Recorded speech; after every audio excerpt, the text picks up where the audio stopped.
गुरु जी को गन रख करके बुलवाया जाता है। तुम्हारी कोई औकात नहीं है दो कौड़ी की कि तुम गुरुदेव से बात कर सको और तुम बताओगे कि गुरु जी को कि तुम्हारा शुद्ध भाव है कि अशुद्ध भाव है।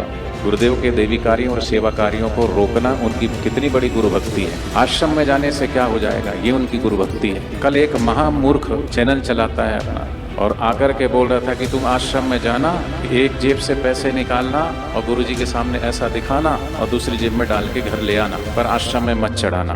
आश्रम के प्रोडक्ट मत खरीदना, क्योंकि उस प्रोडक्ट से जो कमीशन आता है वो कमीशन आश्रम का मैनेजमेंट खा जाता है। आश्रम का मैनेजमेंट कौन चलाता है? गुरुदेव के लगाए हुए इस वटवृक्ष को तुम काट रहे हो।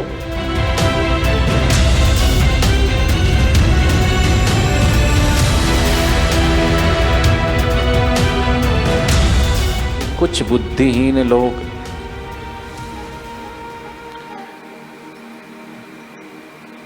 अपने को बुद्धिमान समझ के भगवान और भगवत प्राप्त महापुरुषों को साधारण मनुष्य समझने लगते हैं। जैसे आजकल कई ऐसे बुद्धिहीन लोग हैं जो गुरुदेव को ही समझाने लग गए। जयराम जी की आजकल ऐसे बहुत सारे लोग हैं, तरह तरह के ऐसे बुद्धिहीन लोग, ऐसा होना चाहिए, ऐसा होना चाहिए, ऐसा कर देना चाहिए, वैसा कर देना चाहिए, लेकिन उन्हें ये नहीं सोचते, ये नहीं समझते भगवान को और भगवत प्राप्त महापुरुषों को अपनी साधारण बुद्धि से तोलना ये बुद्धिहीन लोगों का काम है। एक मूर्ख गुरुदेव को कह रहा था, गुरुजी हमारा बड़ा शुद्ध भाव है। अब तुम बताओगे कि गुरुजी को कि तुम्हारा शुद्ध भाव है कि अशुद्ध भाव है। ये तुम्हारी कितनी बड़ी मूर्खता है कि गुरुदेव को तुमको समझाना पड़ रहा है। ये उनकी करुणा है, इनकी कृपा है कि तुम्हारी कोई औकात नहीं है दो कौड़ी की कि तुम गुरुदेव से बात कर सको। फिर भी ये तो गुरुदेव की करुणा, गुरुदेव की कृपा है कि उन्होंने तुम्हारी श्रद्धा कहीं भटके नहीं, तुम्हारी भक्ति से कहीं भटक ना जाओ, विचलित ना हो जाओ, क्योंकि तुमने तो कुछ तपस्या करी नहीं, तुमने तो कुछ पाया नहीं, न ही तुमने कोई साधना करी। आसानी से गुरु का मंत्र मिल गया तो खाली गुरु मंत्र ले लेने से ही तुम शिष्य हो गए, ऐसा मत समझना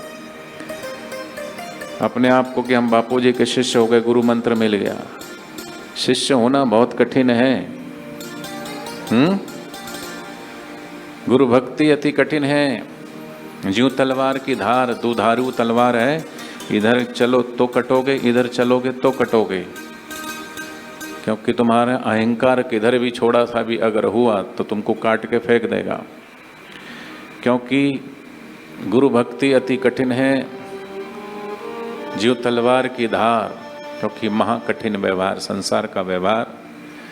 और ऐसे साधारण तुच्छमति के लोग वो गुरु को क्या समझते, गुरुदेव को ही सलाह देने लगते कि ऐसा करना चाहिए, ऐसा होना चाहिए, वैसा होना चाहिए। दिन रात तुम्हारी औकात है तो तुम गुरुदेव के पास तो कभी तुम जाके गुरु का सामना कर नहीं सकते।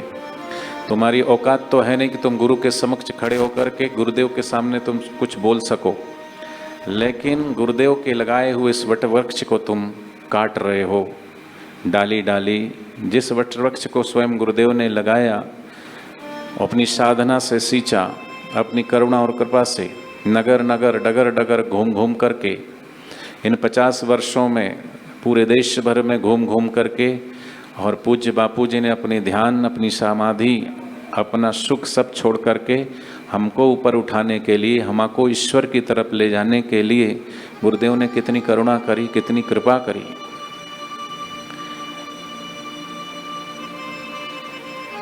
क्योंकि तरुवर सरोवर संत जन चौथा वर्ष में है, परमारथ के कारणे चारों धरिया देह। ऐसे गुरुदेव के लगाए हुए इस बगीचे को हिंसक और जंगली प्राणी, है ना, इन 11 वर्षों में कभी मीडिया के माध्यम से, कभी किसी माध्यम से, तो कभी किसी रूप में, कभी किसी रूप में आ जाते हैं और गुरुदेव के बनाए हुए व्यवस्था में व्यवधान डालने का पाप करते हैं और उसी को बड़ी गुरु भक्ति मानते हैं। गुरुदेव के देवी कार्यों और सेवा कार्यों को रोकना उनकी कितनी बड़ी गुरु भक्ति है, कितने बड़े गुरु भक्त है।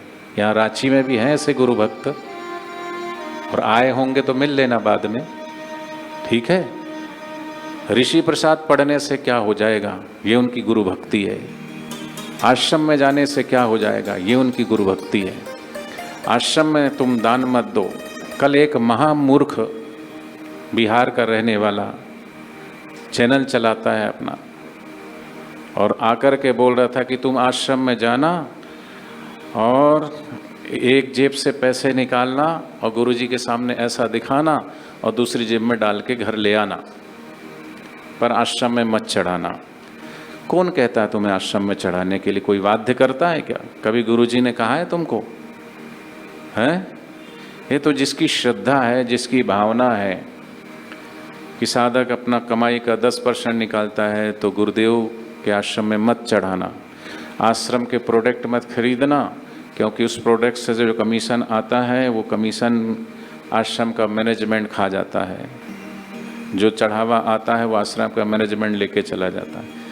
तुम क्या समझते हो आश्रम के मैनेजमेंट को? आश्रम का मैनेजमेंट किसका मैनेजमेंट है? आश्रम का मैनेजमेंट किससे चलता है? आश्रम का मैनेजमेंट कौन चलाता है? इतनी तो अक्ल रखनी चाहिए। अक्ल होती तो कभी बोलते नहीं, अक्ल होते तो इतनी कम से कम लगा लेते कि ये ब्रह्मज्ञानी सदगुरु का ही व्यवस्था है, ब्रह्मज्ञानी सदगुरु का ही मैनेजमेंट है। गुरुदेव ने किसी को ये पावर नहीं दी हुई है अभी तक उनके अलावा कि कोई किसी भी चीज़ का निर्णय ले सके, किसी भी चीज़ के बारे में। अगर 25-50 पैसे का पैम्पलेट में अगर छपवाना है तो उसका मैटर भी गुरुदेव से पास करवाना होता है। आज भी एक किसी भी आश्रम में रहने वाले आश्रमवासी भाई को अगर एक आश्रम से दूसरे आश्रम में भी भेजना है तो कोई संचालक अपनी मर्जी से नहीं भेज सकता, उसमें भी गुरुदेव की अनुमति चाहिए। ऐसे ब्रह्मज्ञानी महापुरुष बापू जी का जो मैनेजमेंट, ये जो बनाई हुई सिस्टम है कि पूज्य बापू जी ने ही योग वेदांत सेवा समिति का निर्माण करवाया। आश्रम में अगर योग वेदांत सेवा समिति मुख्यालय है तो वो किसकी अनुमति से खुला है? वो गुरुदेव की आज्ञा से खुला है, एक व्यवस्था बनाने के लिए। आश्रम में जगह जगह जो ट्रस्ट बने तो वो किसने बनाए? गुरुजी ने बनाए। और मुख्यालय के द्वारा ये देश भर में जो फैलियाँ समिति है 1400, वो समिति का संचालन मुख्यालय से होता है।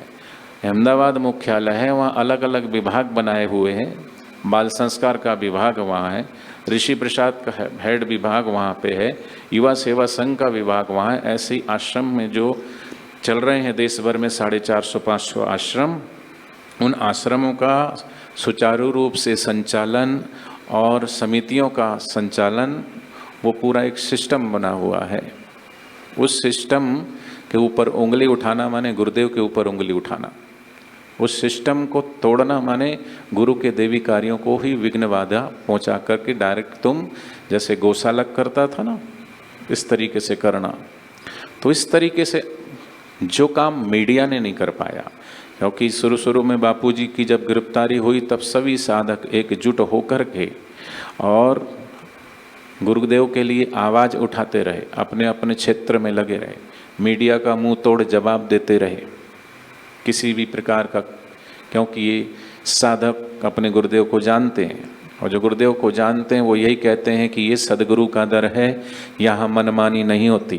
निंदा करने वालों ने चाहे कितनी भी निंदा करी हो, सच्चे गुरु भक्तों को कोई परेशानी नहीं होती, क्योंकि सच्चे गुरु भक्त ये कहते निंदकों कुछ तो है बापूजी में, वरना यूं ही बापूजी की दुनिया आज भी दीवानी नहीं होती, दीवानी नहीं होती।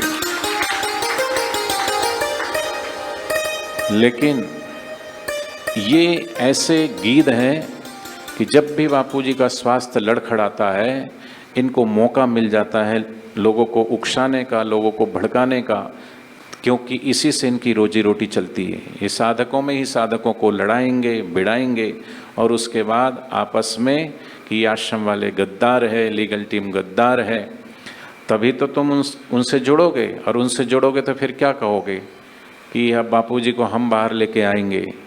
कितने साल से बोल रहे हो तुम? 11 वर्षों से बोल रहे हो। ठीक है, 11 वर्षों में तुमने किस किस की जेबें खाली करवाई, उसके भी प्रमाण है, उसके भी प्रूफ है। तुम लोगों को मैसेज करते हो, ठीक है।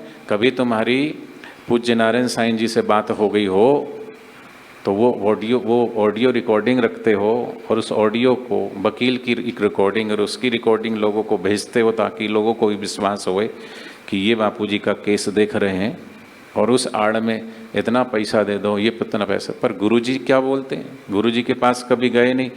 जिनका केस लड़ना है कभी उनके पास भी तो जाओ, साइन तो वही देंगे ना करके, वकालतनामा तो वही साइन करेंगे, तभी तो केस लड़ पाओगे। वहाँ जाना नहीं है, उनसे मिलना नहीं है, लेकिन भोले वाले लोगों को आपस में लड़ाना भिड़ाना। तो इन 11 सालों में कितने आए। समय समय पर गुरुजी उनका नाम भी उजागर करते रहे कि ऐसे लोगों को जूता सूंघाओ जो तुमसे पैसे मांगते हैं, कोई किसी के पैसे ना दे। समय समय पर बोलते रहे। लेकिन बुद्धिहीन लोग जो गुरु को मनुष्य समझते हैं, भले प्रार्थना रोज करेंगे, गुरुर ब्रह्मा गुरुर विष्णु गुरुर्देवो महेश्वरा गुरु साक्षात परब्रह्म तस्मै श्री गुरुवे नमः, और फिर ऐसा बोलेंगे महामूर्ख लोग कि गुरुजी से तो जबरदस्ती बुलवाया जाता है। ये बुद्धिमान है कि बुद्धिहीनता है? इसी के लिए भगवान बोलते हैं कि बुद्धिहीन पुरुष मेरे अनुत्तम अविनाशी स्वरूप को नहीं जानते। सहजोबाई ने कहा, गुरु को माने मानवी, देखे देह व्यवहार। हमारे जैसे ही बोलते हैं, हमारे जैसे ही चलते हैं, हमारे जैसे ही खाते पीते हैं, हमारे जैसे ही रहते हैं, तो क्या हमारे जैसे हो गए? डॉक्टर तो डॉक्टर होता है, मरीज तो मरीज है। मरीज रुग्ण है, बीमार है और बीमारी के कारण हॉस्पिटल में भर्ती हुआ है। तो हॉस्पिटल में तो डॉक्टर भी है, लेकिन दोनों का बुनियादी भेद है। एक पायदान पे खड़े होने से आप बराबर के नहीं हो जाते हो। कौन किधर जा रहा है, कौन ऊपर से नीचे आ रहा है, कौन नीचे से ऊपर जा रहा है, थोड़ा देख लो सीढ़ियों पे चढ़ते हुए। कई बार सीढ़ी चढ़ते चढ़ते एक ही पायदान पे 2 व्यक्ति आकर के आ जाते हैं, लेकिन दोनों की दिशाएं अलग है। कोई उतर रहा है तो कोई चढ़ रहा है, दोनों में भेद है। मरीज है तो अपनी बीमारी के कारण है और डॉक्टर उस मरीज की बीमारी का इलाज कराने के लिए। ऐसे ही साधारण जीव संसार में आया है तो अपने जन्म मरण के अनेक अनेक जन्मों के कर्म बंधन को काटने के लिए आए। पर ब्रह्मज्ञानी सदगुरु अगर धरती पर आए हैं तो वो जन्म जन्मांतर के कर्म बंधन में फंसे हुए जीवों को तारने के लिए आए कि रब मेरा सतगुरु बन के आया, मैनू वेख लेने दे, मत्था टेक लेने दे, बूटे बूटे पानी पावे, नी वो आया माली बन के मैनू वेख लेने दे। तो गरुड़ को संदेह हो जाता है। भगवान श्री राम जी जब नागपाश में बंधे तो गरुड़ जी भी देखते हैं तो संशय से भर जाते हैं और भगवान शिव जी के पास जाकर कहते कि प्रभु मेरे संशय का निवारण कीजिए।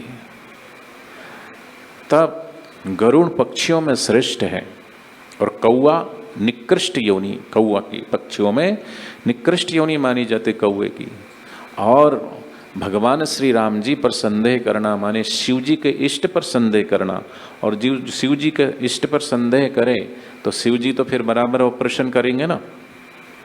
कहा गरुड़ जाओ, काकभुसुंड जी के पास जाओ और थोड़ा सत्संग सुनो, और जब सत्संग सुनोगे तब तुम्हारे संशयों का निवारण होगा, संशय मिटेगा। क्योंकि संशय आत्मा विनश्यति, जिसको संशय हो जाता है उसकी आत्मा का विनाश हो जाता है, वो परमात्मा से सदगुरु से दूर हो जाता है, वो आत्महनन आत्महत्यारा है। इसलिए कहा कि कबीरा निंदक ना मिलो पापी मिलो 1000, एक निंदक के माथे पर लाख पापिन को भार। संत का निंदक महाहत्यारा, संत का निंदक परमेश्वर मारा, निंदक की कभी बूझे ना आस, नानक संत का निंदक सदा हो निराश। तो ये आत्महत्यारा क्या है? ऐसे लोग गुरुद्वार की निंदा करते करते इतने नीचे गिर गए हैं कि अब उनका गुरुद्वार पे आना अपने आप बंद हो गया। उन्हें किसी ने रोका नहीं कि तुम आश्रम में मत आओ, लेकिन दिन रात जो आश्रम की निंदा कर करके उनके इतने पाप बढ़ गए, क्योंकि जिसकी निंदा कर रहे हो उसको कोई फर्क पड़ने वाला नहीं है। क्योंकि सदगुरु कहते हैं कि निंदक नेड़े राखिए आंगन कुटी छवाए, बिन पानी बिन सावना निर्मल करे सुबाए। जिसकी निंदा कर रहे हो उसको क्या फर्क पड़ने वाला है, पर तुम जो निंदा कर रहा है या जो निंदा सुन रहा है उसको बहुत फर्क पड़ता है। उसका तो बेड़ा गर्क हो ही रहा है। रामचरितमानस में गोस्वामी तुलसीदास जी लिखते हैं कि पर निंदा सम अघन गरीसा, निंदा के समान कोई पाप नहीं। और जिसकी निंदा कर रहे हो उसका तो तुम बहुत भला कर रहे हो। किसी के भी बारे में जाने बिना सुनी सुनाई बात अब सुन करके, और अधिकतर अभी ऐसे निंदकों के चक्कर में फंस करके कई माताएं, कई बहनें, कई भाई हर जगह दो चार ऐसे आ गए हैं कि उनको ऐसा लगता कि वो ही सही बोल रहे हैं, पर उनको ये नहीं लगता कि गुरुजी क्या बोल रहे हैं। अच्छा, गुरुजी बोल रहे हैं तो बोले नहीं, गुरुजी से बुलवाया जा रहा है। गुरुजी बोल नहीं रहे, गुरुजी से बुलवाया जा रहा।